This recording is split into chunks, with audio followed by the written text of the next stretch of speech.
Welcome to Married to Movies. Industry insiders John Russell and Tracy Kring live and work happily in cinematrimony. They're sharing behind-the-scenes adventures of writing, producing, and appreciating films. Good morning, babe. Good morning, babe. How you doing? Good.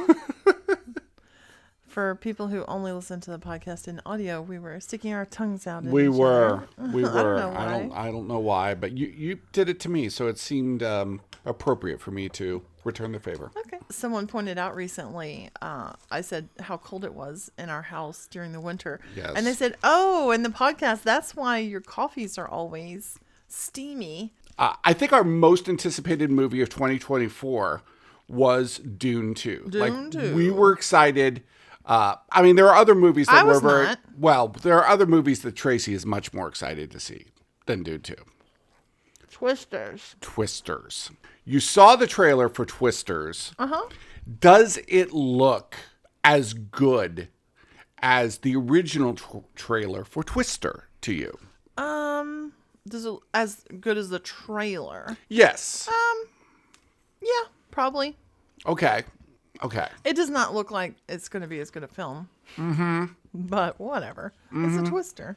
It's got that one guy in it, and I have no idea what his name is yet. He's a big star because he was in Top Gun. Okay.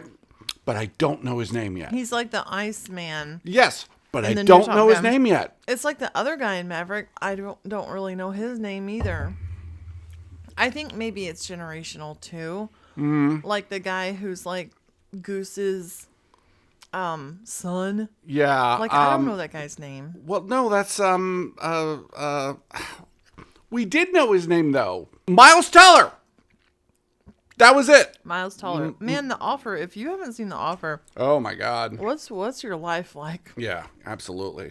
It's great. It's about the making of The Godfather. It is incredible, and It's like a year or two old. Probably 2 years old. no. Yeah, it's probably even older than that, but It was amazing. just a murderer's row of cast, and it was just absolutely incredible. I really hope that's the story of the making of The Godfather. Well, So check that out. Some of it is. I know. Dune 2. I was not that excited to see it because... You were not. And I have really put in the hours to try to finish the first Dune. I don't believe you. I even recently, after I saw Dune 2... I understand that. I tried to watch Dune And you were again. enjoying it. You were like saying, because you watched it again or tried to watch it again after seeing Dune 2, and you were like, I was seeing things. this ties into this, and this ties into this, and this, that. And I was like, oh, she's getting it. Oh, okay. She's finally understanding the wonder of Dune 1. And then she gave up on it again. I gave up on it. But you know what? I watched all of the 1984 Dune. Yes, we did do that. Because that shit is so weird. But honestly, had they not lit that thing so much, it would have stood up the test of time a little bit better. There are some things in the 1984 Dune that are fascinating and incredibly creative and incredibly just expansive and just weird. I mean, when you get to all the folding of space and the worm things floating up and all that stuff. I mean, it's crazy. To me, that movie is a victim of terrible casting. As much as I love David Lynch, because David Lynch is nuts. He's out of his fucking mind. He is a total original mind. He's not good at casting. His version of a great actor is so much, I feel like, wrapped up in what they look like.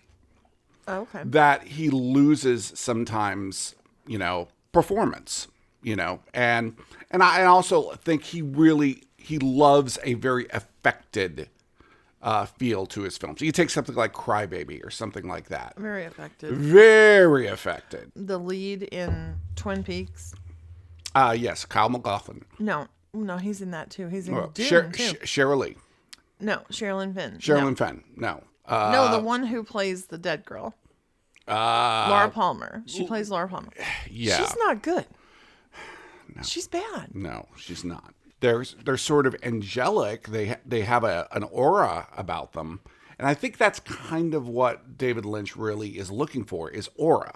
I mean, going all the way back to his first film, Eraserhead, really starts that it has just this mood to it. Yeah, definitely. It's heavy, it's dark, it's weird.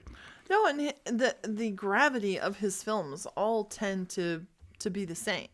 Yeah. But my favorite of his is by far Lost Highway. That's my favorite. I know you love that. I love Lost Highway. I love Wild at Heart. Oh well, ooh, boy, you want to talk about affected performances? Holy shit! Laura Dern and Nick Cage are really good. But Nick Cage goes nuts in that movie. Well, he goes nuts in Peggy Sue Got Married too. Yeah, so. He does. Yeah, I mean, Nick Cage is a force of nature. Okay, and he always pulls it off. Let's go back to Dune 2. Okay.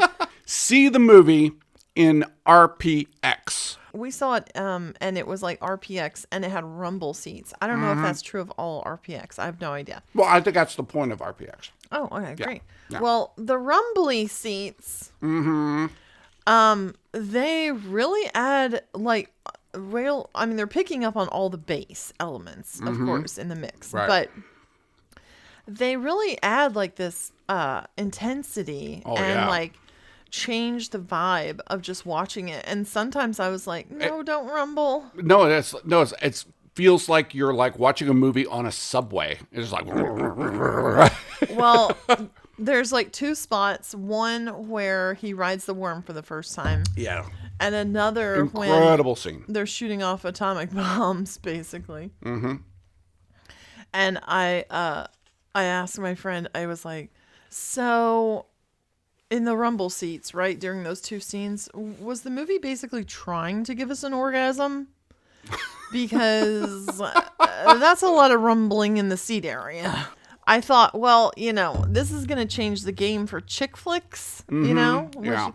Because, they're going to be like Tom Hanks and Meg Ryan and then... So, you know what Dune 2. Masterpiece. Well, I loved it. I didn't want it's to it's now one of my favorite sci-fi films of all time.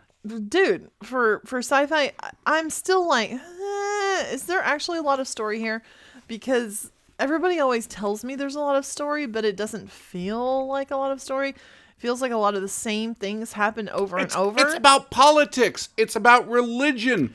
It's about the cult of personality. It's about family. It's about everything. Yeah, this is what I hear. But I just really appreciated the spectacle, the science fiction. The casting of Dune 2 was so incredible. Yeah. Rebecca Ferguson is turning into one of my favorite actresses. Really? I love Rebecca Ferguson. Well, okay. I mean, the thing that jumps out immediately with her is her as Rose the Hat in Dr. Sleep. That performance, it lives in my brain somewhere. Yeah, she is amazing. Sexy and evil and sexy. I love Dr. Sleep. Oh yeah, me too.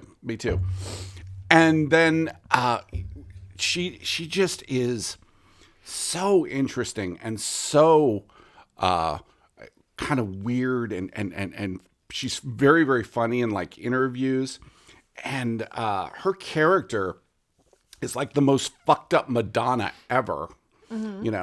But what's so interesting to me about the whole concept of Dune 2 is you can't tell the difference between what is actual prophecy and what is people making up shit. I think so that they can. It's probably the most accurate portrayal of religion. It is. The Bene Gesserit women have basically created this prophecy, thinking, we'll create this prophecy where a dude rules, because we're never going to have dudes. We're like the ones who are getting pregnant by these royal, basically like royal houses. The royal bloodlines, yeah. The royal bloodlines. And we're the ones, and we can control whether it's a boy or girl, and we're just always going to have girls, so the prophecy's never fulfilled, and we can just control people with it. Right. And it's like, Yeah, Christianity. And somebody in the movie even says, well, this is stupid because it's just something that they give you a prophecy so you have something to believe in so that they can screw you over in every other way and control you. I'm not talking about spirituality. I'm talking about an allegory for religion. Religion. Organized religion. Yeah. I mean, one could say that the Bene Gesserit are like the Illuminati or the Catholic Church. I mean, however you want to put it, they kind of are over everything and pulling all the strings. There's a really good line. Rebecca Ferguson's character says you picked the wrong side, and the Bene Gesserit like head nun, says there are no sides, and I'm like, okay, that's the problem right there. Well, and she says the thing like, there's nothing that doesn't happen without a plan. Right, you're right. Like, there's no... We make plans. Yeah, we make plans. Right. In other words, they're not... In their mind, they leave nothing... It's not just happening. Nothing to chance. Yeah. There's no possibility of chaos coming into it. This is what we plan. And if we plan far enough ahead... Yeah. We can actually predict the results. But in a way, like their making of the prophecy they're manifesting the prophecy. Right. Because like they did that. They're totally delusional. Yeah. They're totally delusional. And I don't know if they're corrupt, but they're definitely... Oh, they're definitely corrupt. Oh my God, they're so corrupt. I mean, in the sense that they are just manipulating everything so that they remain in control. Right. Yeah. But I don't know if, they did kill off a whole bloodline. Yeah, exactly. Yeah, that's pretty corrupt, But they said we made the bloodlines. Right. So, if we made them, then we can kill them. Yeah. Yeah. I don't know. It's crazy. Javier Bardem, unbelievable. Austin Butler just kind of walks in about 2/3 way through the movie and then is just like, what the hell is this? I mean, he was amazing. Yeah. Yeah. He really, he went for it. I mean, it was not a small performance. No. But I think it really worked. It was in character. It was. And he was playing the Sting character. Yes, the Sting character, who's pretty ridiculous in the other movie. Yeah. Well, in the 84 Dune, it's funny because, like, everything is more I will kill you. Caricature. Yeah, caricature. Absolutely. Yeah. But the 84 Dune does have some interesting things, and a lot of the visuals are really taken from there. And so, and I mean, originally from the books, I think Lynch landed on some sort of visual, like for the worms and stuff. Right. They're very similar. Yeah, but I mean, obviously, the special effects have, exponentially grown. Well, when they didn't overly light things in the special effects, I thought they still looked pretty damn good. And they did a thing where certain angles, like when they were climbing up the side in the 84 Dune of the worms, that looked terrible. Well, it just looked like they were climbing up a wall in a soundstage. Yeah, exactly. Yeah, that was bad. But in Dune 2, they don't even show you how that many people get on a worm. No, that's true. Like, they just skip that part. Like, this whole 20 people are gonna ride on a worm. Oh, we're on a worm. They don't show you that. She's even in like a basket, so it's like it reminded me of like in India where everybody's riding on top of the train. Yeah. And the train's going like a bat out of hell, and she was like in a basket. And I'm just like, man, who had the job of trying to get the basket up on the worm? Several people. That was a bitch right there. I was like, how in the hell are they controlling them? But evidently, your brother said, because he's very into Dune, they lift up a flap on the worm, and that exposes like these little breathe holes, so they can't go back under the sand. There you go. Or they would like drown in sand. It was amazing. Our Dune is Girl in the Palms. I'm not using that. You're not using that as a transition. Don't use that as a transition. Well, now that it's funny, I can use it as a transition.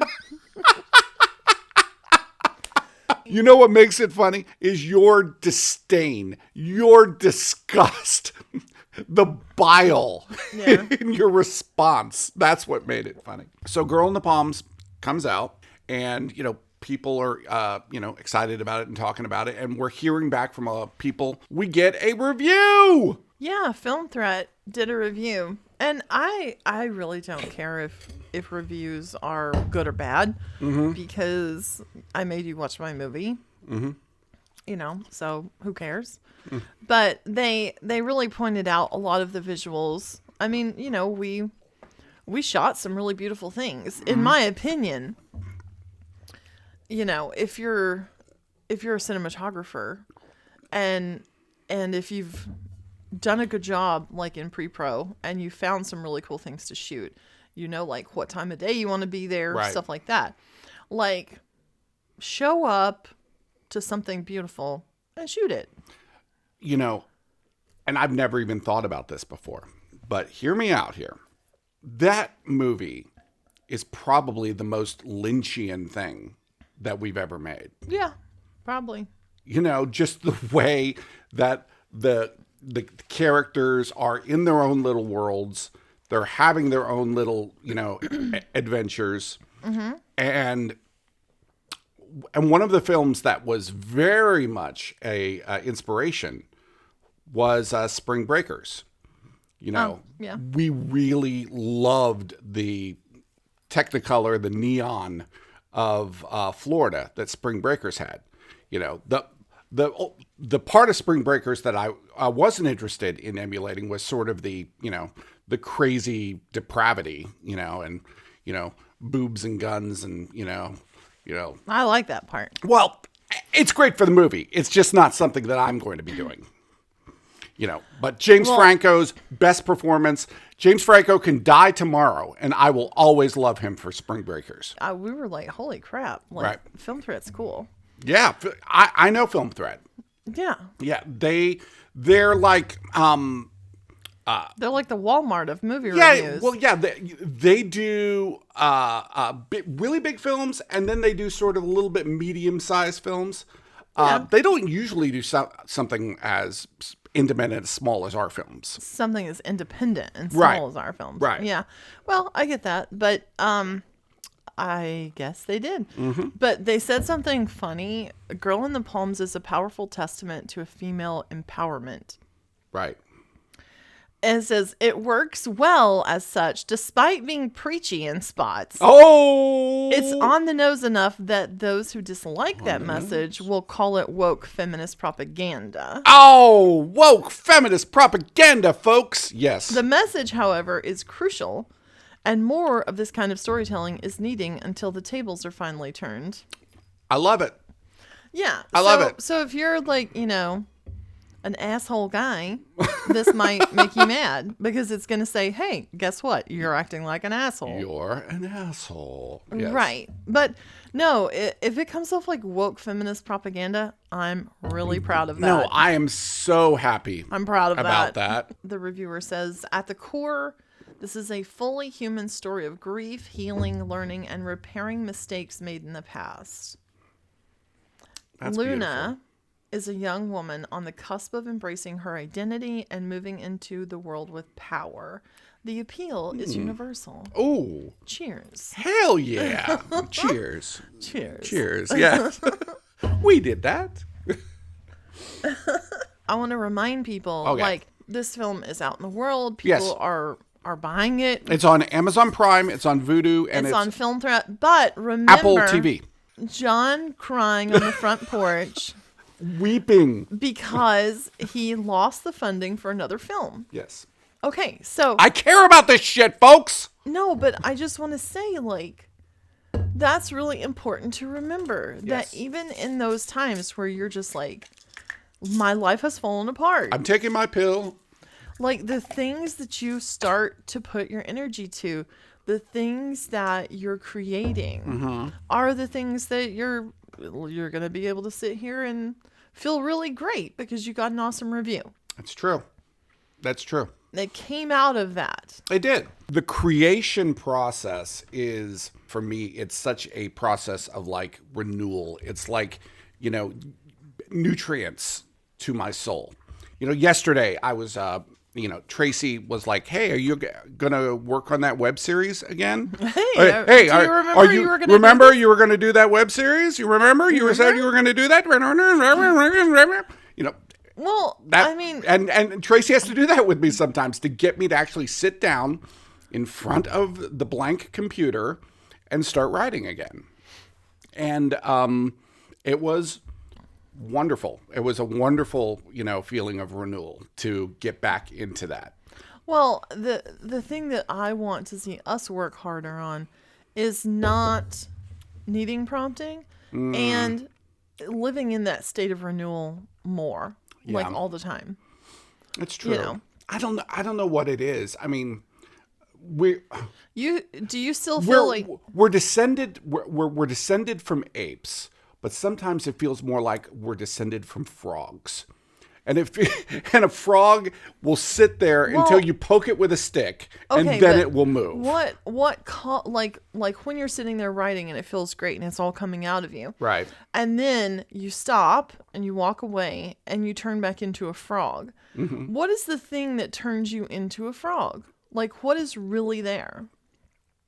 I don't know. I mean, I guess a sense of comfortability, because you have to live in the uncomfortable when you're sitting in front of the computer. But why is that uncomfortable? Well, probably for the first half hour. Here's the thing. Yesterday, I was just kind of wallowing around in ideas and trying to figure out what was going to happen next. I want to understand, like, why do we as human beings, why do we code things negatively when they're not, when it's a part of a process? I'm not coding it negatively. No, but like you're saying you're wallowing. I don't think you would be wallowing if it was joyous. You wouldn't say wallowing. I mean, pigs wallow in mud. Exactly, I mean, it's not necessarily a bad thing to wallow. But you say it's uncomfortable.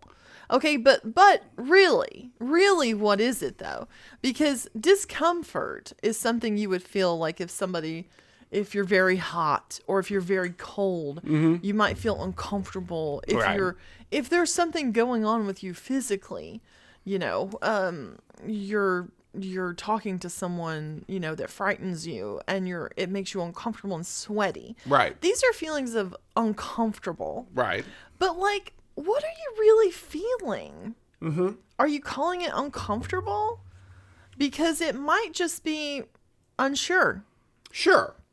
It might just be empty. I think I think that feeling of unsure is But that's the real feeling. It is. See, and unsure.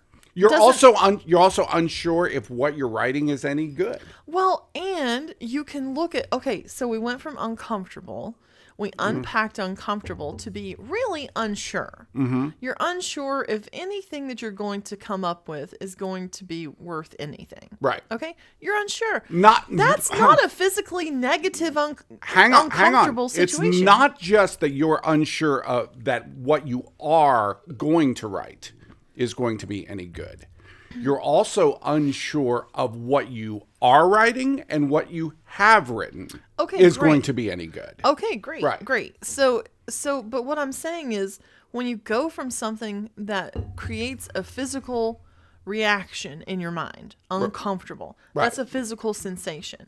You go to unsure. Well, that's a mental sensation. Correct. Okay, you don't feel unsure in your body. Right. You might feel trepidatious or scared or something like that, but unsure. Right. So then you're like, oh, this is a feeling I'm having in my mind. Correct.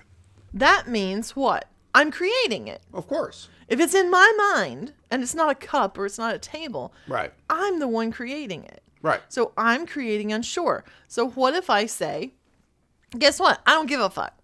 Sure. I'm just going to do this thing. Well, and that's kind of where you always land.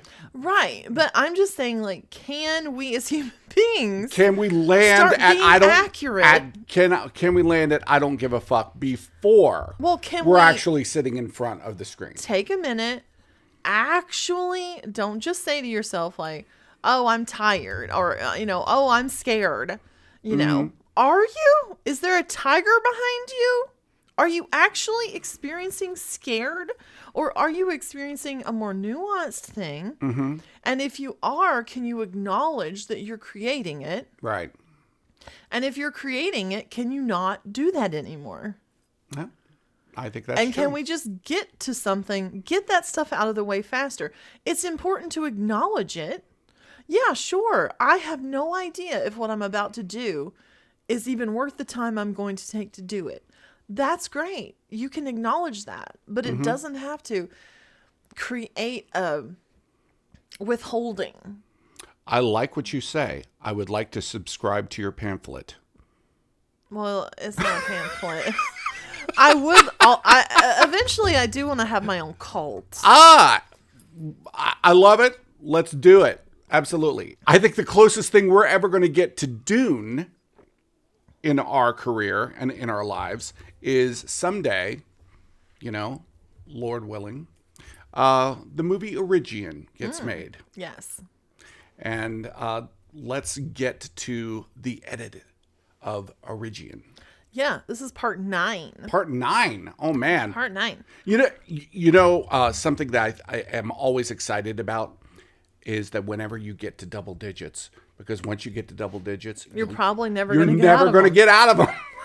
yeah, like your age, once you turn like 10. That's it. You're never out of double digits, man. Very few people are. Unless you get to 100 and then you get on a Good Morning America on a Smucker's jar. Yeah, on a Smucker's jar.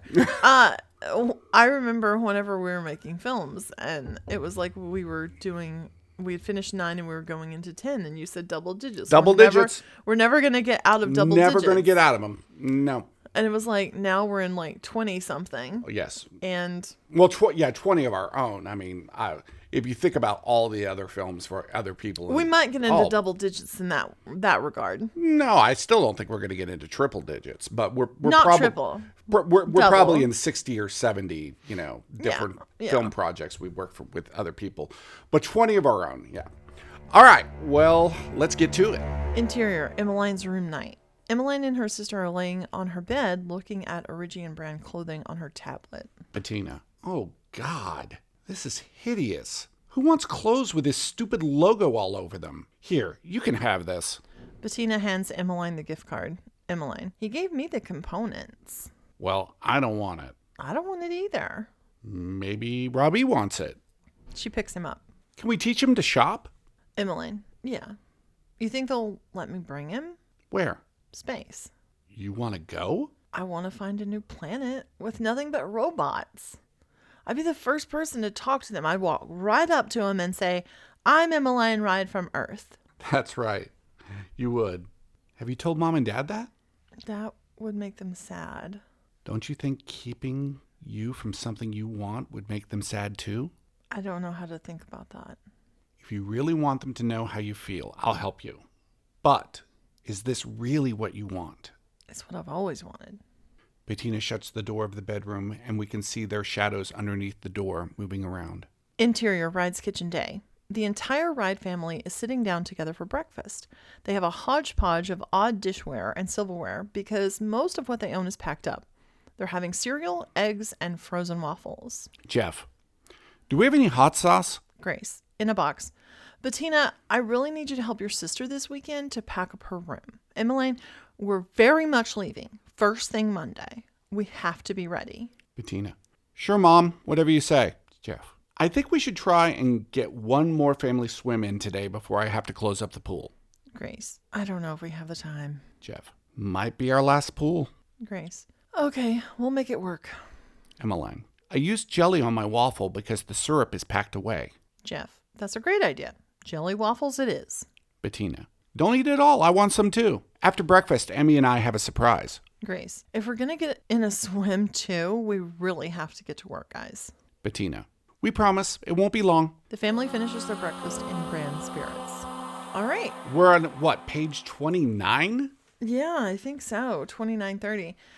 Originally, we broke Origan up into a certain amount of pages. And then we really screwed that up with that 1 week where we had like a post a day. Yeah, that was We that only was a did crazy week. 15-minute Yeah. section because the scene was so long. Yeah, but people are like, "Oh my God, we're not watching your damn movie. Stop posting about it." we're really liking it. We're getting good response. So Mm-hmm. we're actually considering doing another script, maybe season 3 script, or maybe just a separate project altogether. I don't know. I don't know. You know, crazy things happen. I wanted to point out before we end the show, check out my T-shirt. I got you that. I know. Lloyd Dobler. Lloyd Dobler. I don't want to sell anything. I don't want to buy anything I don't that's want to sold. sell anything, buy anything, or process anything as a career. I don't want to sell anything, bought or processed, or buy anything, sold, bought, or processed, or process anything, sold, bought, processed, or repair anything. I remember that when you and I first met, we really bonded over Say Anything. Yeah. Because, and that Melissa Gilbert made for TV movie. Medicating her? Yes. It was so funny because like we were just in the car and we were just friends at that point. And there was this overwrought Melissa Gilbert movie that had come on in the 80s. Okay, folks, I can't even describe this movie. Basically, Melissa Gilbert from Little House on the Prairie. She was abused. She's a lawyer. She's a or lawyer. Something. Okay, and in this movie, she is trying to really change her image. Like, she has sex and shit in this movie, which, I don't need to see that. She's been abused, and it kind of like comes out in her lawyering of this case. Right. And she's like, this guy is like probably abused this kid, and she's like asking. She's like cross-examining him. Yes. And she goes, well, why were you touching her there? Why were you putting ointment on her? Why were you putting ointment on her down there? Right. And he's like, I was medicating her. She just like almost like jumps at him and like screaming like a banshee from hell. It was just something that like it's the most over the top thing you've ever seen. But in my life, it was something that like I always thought was like so overwrought and funny that it was just something I would say sometimes. Medicating her. And so we were in the car together and just getting to know each other, you know, and something was said, and then I said, and you go, oh my God, you know that movie? Yes, exactly. No, we take possession of these things, you know, they become ours. Full circle. They do. You mean on the podcast? Yeah, you came full circle. We should do this for a living. There's not much of a living here. It's hard not to get romantic about movies. Thanks for listening to Married to Movies. Jon and Tracy will meet you for breakfast tomorrow.